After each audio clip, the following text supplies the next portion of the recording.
안녕하세요. 황금노후입니다. 오늘도 우리가 함께 행복해지는 지혜에 관해 이야기 나눠보겠습니다. 큰 집이 노후를 망칩니다. 이 말을 들으시면 어떤 생각이 드십니까? 큰 집이 뭐가 나빠? 집은 클수록 좋은 거 아닌가? 이렇게 생각하실 수도 있습니다. 하지만 오늘 이 영상을 끝까지 보시면 생각이 완전히 바뀌실 겁니다. 오늘은 3가지를 말씀드리겠습니다. 첫째, 큰 집이 노후를 어떻게 망치는지.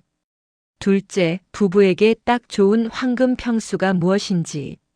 셋째, 다운사이징의 놀라운 반전까지입니다.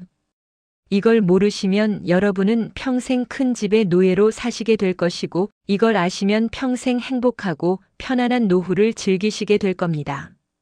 나중에 후회하지 마시고 오늘 영상 끝까지 집중해 주세요.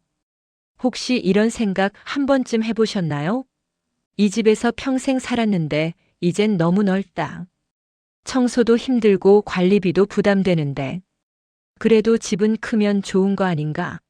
많은 분들이 이렇게 생각하십니다.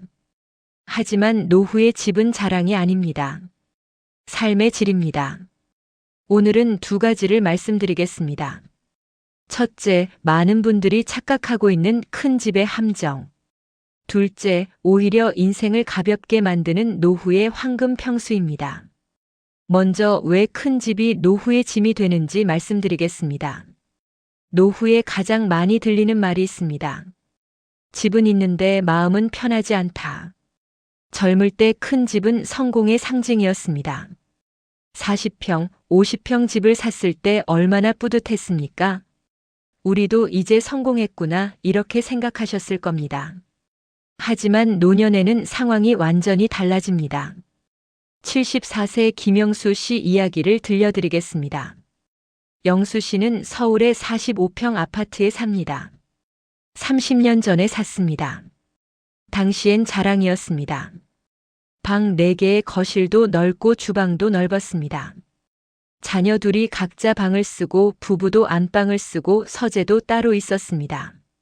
완벽했습니다. 하지만 지금은 다릅니다. 자녀들은 다 독립했습니다. 45평 아파트에 부부 둘만 삽니다.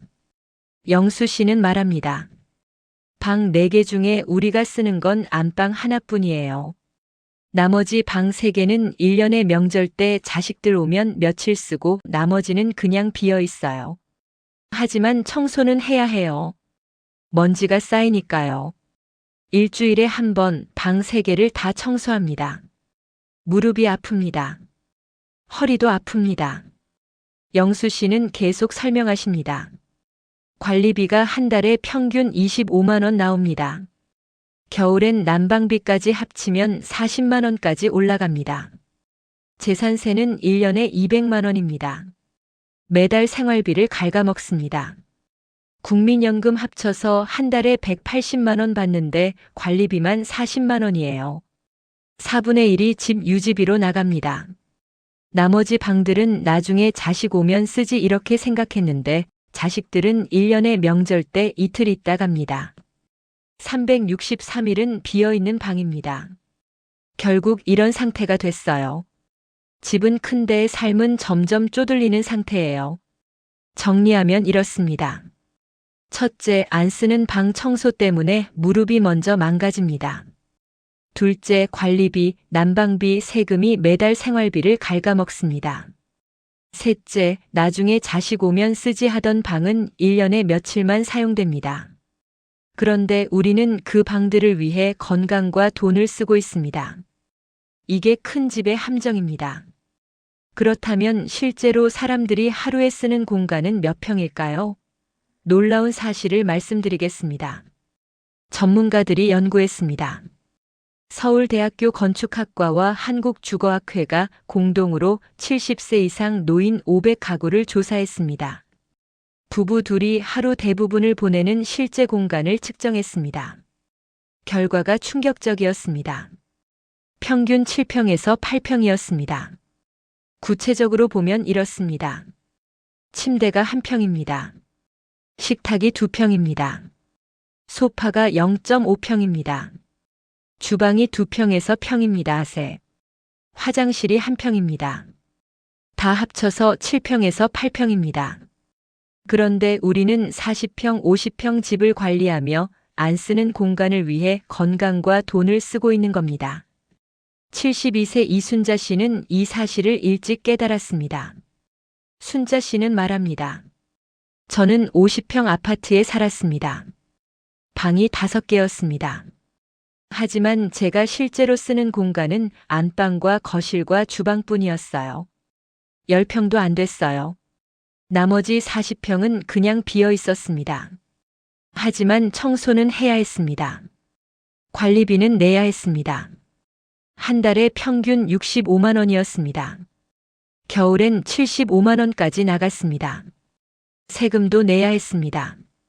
어느 날 깨달았습니다. 나는 40평을 위해 일하고 있구나. 40평이 나를 위해 있는 게 아니라 내가 40평을 위해 일하고 있구나 이렇게요. 순자 씨는 결단을 내렸습니다. 50평 아파트를 팔았습니다. 25평 아파트로 이사했습니다. 순자 씨는 말합니다. 제 인생이 완전히 바뀌었습니다. 3가지가 달라졌어요. 첫째, 청소 시간이 절반으로 줄었습니다. 둘째, 관리비가 한 달에 25만 원으로 줄었어요. 절반 이상이 줄어든 겁니다.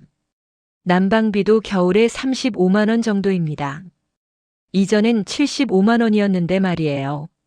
셋째, 세금도 절반으로 줄었습니다. 무엇보다 마음이 가벼워졌습니다. 집이 저를 짓누르지 않습니다. 제가 집을 관리합니다. 집의 주인이 된 기분이에요. 그렇다면 노후의 황금 평수는 얼마일까요? 건축가와 노후 주거 전문가들이 공통으로 말합니다. 부부 기준 20평에서 25평이면 충분합니다. 왜 20평에서 25평일까요? 4가지 이유가 있습니다. 첫째, 청소가 쉽습니다. 1시간이면 집 전체를 청소할 수 있습니다. 무릎에 무리가 안 갑니다. 허리에 무리가 안 갑니다. 둘째, 관리가 쉽습니다. 관리비가 한 달에 평균 20만 원에서 25만 원 정도로 적게 나옵니다. 난방비도 겨울에 30만 원 정도입니다. 세금도 적게 나옵니다. 셋째, 이동이 안전합니다. 화장실까지 거리가 가깝습니다. 주방까지 거리가 가깝습니다. 넘어질 위험이 적습니다. 넷째, 휠체어나 보행기까지 고려 가능한 구조입니다. 나이가 더 들면 휠체어를 쓸 수도 있습니다. 보행기를 쓸 수도 있습니다. 25평 정도면 복도가 좁지 않습니다. 문턱도 낮습니다. 화장실 문도 넓습니다. 휠체어로 다닐 수 있습니다. 결론은 이겁니다. 집 평수가 줄어든다고 삶이 줄어드는 게 아닙니다. 집이 줄어들수록 인생은 다시 활짝 핍니다. 실제 사례를 2개 비교해 드리겠습니다. 부동산 부자와 현금 흐름 부자입니다. 첫 번째는 김영수 씨 부부입니다. 영수 씨는 서울 강남에 50평 아파트를 가지고 있습니다. 시세가 35억입니다. 겉으로 보면 부자입니다. 하지만 실상은 다릅니다. 매달 들어오는 돈은 국민연금 합쳐서 150만 원이 전부입니다. 관리비가 평균 45만 원입니다. 겨울엔 55만 원까지 올라갑니다. 계산해 보겠습니다. 평균 50만 원으로 계산하면 150만 원에서 50만 원을 빼면 100만 원 남습니다. 2사람이 한 달에 100만 원으로 삽니다. 영수 씨는 말합니다. 여행 가고 싶어도 망설여집니다. 제주도 3박 4일이 60만 원이에요. 여행 가면 이번 달 생활비가 빠듯합니다. 외식도 자주 못합니다. 한 번에 5만 원씩 나갑니다. 문화센터 등록하고 싶은데 한 달에 12만 원이에요. 부담됩니다. 집값은 35억인데 늘 아껴야 하는 삶입니다. 2번째는 이순자 씨 부부입니다. 순자 씨는 다릅니다. 순자 씨는 50평 아파트를 팔았습니다. 35억을 받았습니다. 그중 12억으로 25평 아파트를 샀습니다. 나머지 23억 중에 10억을 주택연금으로 전환했습니다. 순자 씨 부부는 현재 70세입니다. 주택연금 10억 기준으로 매달 약 280만 원이 들어옵니다. 남은 13억으로 지방에 소형 상가 2개를 샀습니다. 매달 월세 합쳐서 330만 원이 들어옵니다. 계산해 보겠습니다. 주택연금 280만 원과 월세 330만 원을 합치면 610만 원입니다. 남편 국민연금 60만 원을 합치면 670만 원입니다. 순자 씨는 말합니다. 한 달에 670만 원이 들어옵니다. 확실하게요. 죽을 때까지요. 관리비는 25만 원입니다. 난방비는 겨울에만 35만 원입니다. 합쳐도 평균 30만 원이에요. 670만 원에서 30만 원 빼면 640만 원 남습니다. 이게 얼마나 마음 편한지 모릅니다. 순자 씨는 계속 말합니다. 4가지가 달라졌어요. 첫째, 평일에 국내 여행 다닙니다. 한 달에 한 번씩 2박 3일로요. 50만 원 듭니다. 하지만 괜찮습니다. 다음 달에 또 670만 원 들어오니까요. 둘째, 문화센터도 2개 등록했습니다. 서예랑 요가요. 한 달에 25만 원이에요. 셋째, 친구들이랑 외식도 자주 합니다. 일주일에 한 번씩요. 한 번에 8만 원씩 써도 괜찮습니다. 매달 들어오니까요.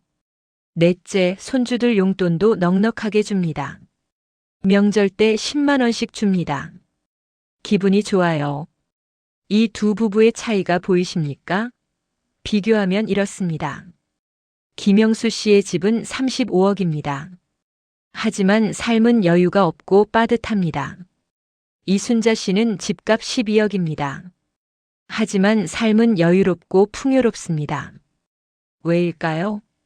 통계청과 한국보건사회연구원이 공동으로 발표한 2025년 노인 생활 실태 조사를 보면 명확합니다. 노년 2인 가구가 최소한의 품위를 유지하며 살아가려면 월 평균 250만 원에서 300만 원이 필요합니다. 이 돈이 매달 안정적으로 들어와야 노년의 삶의 질이 보장됩니다. 핵심은 이겁니다. 노후엔 자산의 크기보다 통장에 매달 찍히는 숫자가 삶의 질을 결정합니다. 집값 35억이 중요한 게 아닙니다. 매달 통장에 300만 원이 들어오는 것이 중요합니다. 그렇다면 다운사이징을 어떻게 해야 할까요? 단순히 작은 집으로 옮기는 게 아닙니다. 전략이 필요합니다. 77세 조영자 씨의 사례를 들려드리겠습니다. 영자 씨는 3년 전에 다운사이징을 했습니다. 영자 씨는 말합니다. 저는 45평 아파트에 살았습니다. 시세가 20억이었습니다. 하지만 매달 들어오는 돈은 국민연금 120만 원 뿐이었어요. 관리비만 평균 45만 원이었습니다. 늘 조심스러웠습니다. 어느 날 딸이 말했습니다. 엄마, 집을 줄이는 게 어때요? 처음엔 싫었습니다. 이 집에서 30년을 살았는데 어떻게 떠나요? 하지만 생각해 봤습니다. 정말 이 집이 필요한가? 방 4개 중에 우리가 쓰는 건 안방 하나뿐인데 영자 씨는 결심했습니다. 45평 아파트를 팔았습니다. 20억을 받았습니다. 같은 동네에 20평 아파트를 샀습니다. 8억이었습니다. 나머지 12억 중에 5억을 주택연금으로 전환했습니다. 당시 저희는 75세였습니다. 5억 주택연금 기준으로 매달 약 170만 원이 들어옵니다. 남은 7억으로 소형 오피스텔 2개를 샀습니다. 매달 월세 합쳐서 240만 원이 들어옵니다. 계산하면 이렇습니다. 주택연금 170만 원과 월세 240만 원을 합치면 410만 원입니다. 남편 국민연금 70만 원을 합치면 480만 원이에요. 영자 씨는 말합니다. 제 인생이 완전히 바뀌었습니다. 3가지가 달라졌어요. 첫째, 집은 작아졌지만 삶은 훨씬 여유로워졌습니다. 둘째, 청소 시간이 절반으로 줄었습니다. 관리비가 한 달에 20만 원으로 줄었어요. 셋째, 무엇보다 매달 480만 원이 확실하게 들어옵니다. 마음이 편합니다. 영자 씨는 계속 말합니다. 지난달에 남편이랑 일본 여행 다녀왔습니다. 5일 동안 180만 원 들었습니다. 하지만 괜찮아요. 이번 달에 또 480만 원 들어오니까요. 친구들한테 이야기했더니 다들 부러워합니다. 어떻게 했냐고 묻습니다. 저는 말합니다. 집을 줄였어. 그랬더니 돈이 보이더라 이렇게요. 정리하면 이렇습니다. 다운사이징의 반전입니다. 첫째, 집이 작아진다고 삶이 불편해지는 게 아닙니다. 둘째, 집이 작아지면 오히려 삶이 훨씬 더 여유로워집니다. 셋째, 돈이 보입니다. 넷째, 시간이 생깁니다. 다섯째, 여유가 생깁니다. 여섯째, 자유가 생깁니다. 혹시 여러분 이렇게 생각하십니까? 주택연금 받으면 집을 은행한테 빼앗기는 거 아닌가? 아닙니다. 주택연금은 집에 계속 살면서 현금 흐름을 만드는 노후용 안전장치입니다. 집은 여전히 여러분 집입니다. 그 집에서 계속 사십니다. 다만 매달 연금이 나옵니다. 이게 핵심입니다. 많은 분들이 오해합니다. 집은 자식한테 남겨줘야지 하지만 현실은 다릅니다. 자식은 집보다 부담 없는 부모를 더 원합니다. 35억짜리 집을 물려받아도 상속세와 양도세 때문에 골치입니다. 차라리 부모가 그 집으로 편안하게 사시는 걸 더 원해요. 5억짜리 집은 그냥 두면 짐이지만 주택연금으로 바꾸면 매달 숨 쉬게 해주는 돈이 됩니다. 그렇다면 다운사이징 할 때 주의할 점이 있을까요? 있습니다. 세 가지만 기억하시면 됩니다. 첫째, 같은 동네 안에서 옮기십시오. 완전히 낯선 곳으로 가지 마십시오. 왜 그럴까요? 30년 살던 동네를 떠나면 외롭습니다. 아는 사람이 없습니다. 단골 가게도 없습니다. 병원도 새로 찾아야 합니다. 이게 스트레스입니다. 같은 동네 안에서 작은 평수로 옮기십시오. 익숙한 환경이 중요합니다. 둘째, 1층이나 저층을 고려하십시오. 왜 그럴까요? 나이가 더 들면 계단이 힘듭니다. 엘리베이터가 고장나면 10층은 올라갈 수 없습니다. 1층이나 2층이 좋습니다. 바로 나갈 수 있습니다. 응급 상황에도 빠릅니다. 셋째, 병원과 마트가 걸어서 10분 안에 있는 곳을 선택하십시오. 왜 그럴까요? 차를 몰 수 없게 되면 걸어서 갈 수 있는 거리가 중요합니다. 이 세 가지만 지키시면 됩니다. 이제 노후에 집 주변에 반드시 있어야 할 세 가지를 말씀드리겠습니다. 이게 정말 중요합니다. 더 집중해서 들어주세요. 첫 번째는 사람입니다. 인사 나눌 이웃이 있어야 합니다. 단골 가게가 있어야 합니다. 왜 그럴까요? 고립은 노후 최대의 적입니다. 영국 의학저널에 충격적인 연구 결과가 실렸습니다. 70세 이상 노인이 사회적으로 고립되면 사망 위험이 50% 증가합니다. 담배를 하루 15개비 피우는 것과 같은 수준입니다. 고립이 담배보다 더 위험합니다. 75세 한명숙 씨는 이 사실을 몸소 체험했습니다. 명숙 씨는 말합니다. 저는 3년 전에 자녀 따라 새로운 동네로 이사했습니다. 아파트는 좋았습니다. 하지만 아는 사람이 없었어요. 엘리베이터에서 사람을 만나도 인사할 사람이 없었습니다. 단골 가게도 없었습니다. 집에만 있게 됐습니다. 외로웠습니다. 우울해졌습니다. 6개월 만에 다시 원래 동네로 돌아왔습니다. 똑같은 평수였지만 마음이 완전히 달랐어요. 아는 사람들이 있었습니다. 슈퍼 아저씨가 반겨줬어요. 동네 할머니들이 오랜만이라고 했습니다. 살아있는 느낌이 들었습니다. 두 번째는 걷기 가능한 공원이나 산책로입니다. 병원보다 먼저 필요한 게 매일 걷는 길입니다. 하버드 의과대학 연구팀이 발표했습니다. 70세 이상 노인이 매일 30분 이상 걸으면 세 가지가 달라집니다. 첫째, 치매 발병률이 40% 감소합니다. 둘째, 심혈관 질환 위험도 35% 감소합니다. 셋째, 우울증 위험도 30% 감소합니다. 걷기가 거의 만병통치약 수준입니다. 그런데 걸으려면 걸을 곳이 있어야 합니다. 집 근처에 공원이 있어야 합니다. 산책로가 있어야 합니다. 안전하고 평평한 길이 있어야 합니다. 세 번째는 1차 의료기관과 약국입니다. 큰 병원보다 가까운 의원 하나가 더 중요합니다. 왜 그럴까요? 나이가 들면 자주 가는 곳이 병원입니다. 혈압약 받으러 갑니다. 당뇨약 받으러 갑니다. 감기 걸리면 갑니다. 한 달에 두세 번은 갑니다. 큰 병원은 멀면 가기 힘듭니다. 주차도 어렵습니다. 대기 시간도 깁니다.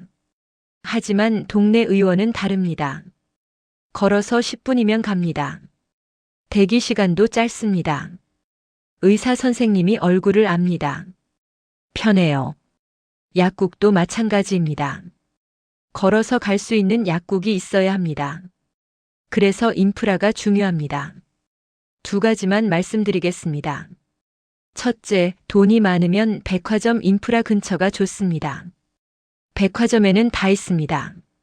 식당도 있고 문화센터도 있고 병원도 있고 카페도 있습니다. 걸어 다니기 좋습니다. 에어컨도 나오고 난방도 나옵니다. 화장실도 깨끗합니다. 노인들의 천국입니다. 둘째, 돈이 보통이면 복지관 인프라가 최고의 선택입니다. 노인복지관 근처에 사십시오. 복지관에도 다 있습니다. 무료 운동 프로그램도 있고 무료 문화 프로그램도 있고 무료 식사도 제공합니다. 친구도 만들 수 있습니다. 이게 최고의 인프라입니다. 오늘 이야기한 내용을 정리하겠습니다. 5가지를 기억하시면 됩니다. 첫째, 큰 집이 노후를 망칩니다. 안 쓰는 방이 여러분의 건강과 돈을 갉아먹습니다. 50평 아파트는 관리비만 한 달에 평균 65만 원입니다.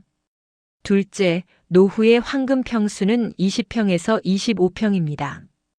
부부 둘이 살기에 딱 좋습니다. 청소도 쉽고 관리비도 한 달에 20만 원에서 25만 원으로 적고 이동도 안전합니다. 셋째, 집값보다 현금 흐름이 중요합니다. 매달 통장에 250만 원에서 300만 원이 찍히는 것이 삶의 질을 결정합니다. 넷째, 주택연금을 활용하십시오. 70세 기준 5억 집이면 매달 약 145만 원이 나옵니다. 75세면 약 175만 원이 나옵니다. 다섯째, 같은 동네 안에서 다운사이징 하십시오. 집 주변에 사람과 공원과 병원이 있어야 합니다. 조선시대 실학자 정약용 선생님은 이런 말씀을 하셨습니다. 사람은 많이 가진 것으로 편안해지는 것이 아니라 불필요한 것을 덜어낼 때 비로소 편안해진다. 핵심은 이겁니다. 노후는 더 쌓는 시간이 아닙니다. 가볍게 내려놓는 시간입니다. 집이라는 무거운 갑옷을 벗을 때 비로소 인생 후반전이 시작됩니다.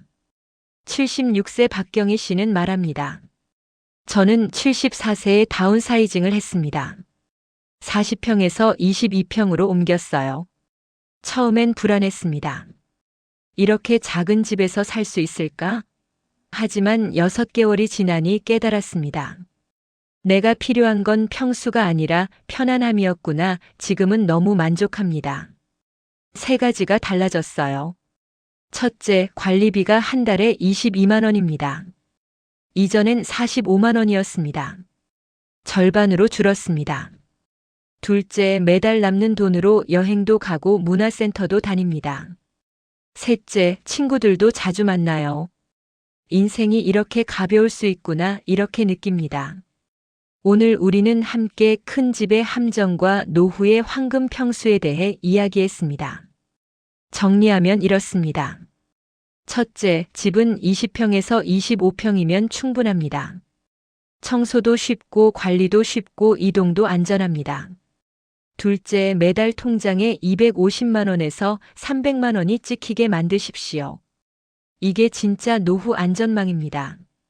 셋째, 익숙한 동네 안에서 사람과 공원과 병원이 가까운 곳을 선택하십시오. 이 세 가지만 기억하신다면 여러분의 노년은 이미 절반은 성공한 겁니다. 이제 여러분께 남은 것은 가볍고 자유로운 노후를 즐기시는 것뿐입니다. 오늘 이 내용이 가슴에 와닿으셨다면 구독과 좋아요로 저희와 함께 해주시면 정말 감사하겠습니다. 혹시 주변에 큰 집 때문에 고민하시는 분이 계신다면 이 영상을 꼭 나눠주십시오. 여러분의 작은 나눔이 누군가에게는 인생을 바꾸는 소중한 계기가 될 수 있습니다. 그리고 댓글로 여러분의 이야기를 들려주시면 정말 기쁠 것 같아요. 두 가지가 궁금합니다. 첫째, 여러분은 지금 몇 평에 사십니까? 둘째, 다운사이징을 고려하고 계십니까? 세 가지만 기억하십시오. 첫째, 큰 집이 꼭 좋은 건 아닙니다. 둘째, 여러분께 딱 맞는 집이 좋은 집입니다. 셋째, 여러분은 이미 충분히 지혜로운 분들이십니다. 오늘 이 영상을 보신 것만으로도 여러분은 이미 변화의 첫걸음을 내디디신 겁니다. 집이라는 무거운 짐을 내려놓으실 준비가 되셨습니까? 작은 결단이 큰 자유를 만들어갑니다. 항상 건강하시고 매일 행복하시길 바랍니다. 지금까지 황금 노후였습니다. 오늘도 함께 해주셔서 진심으로 감사드립니다.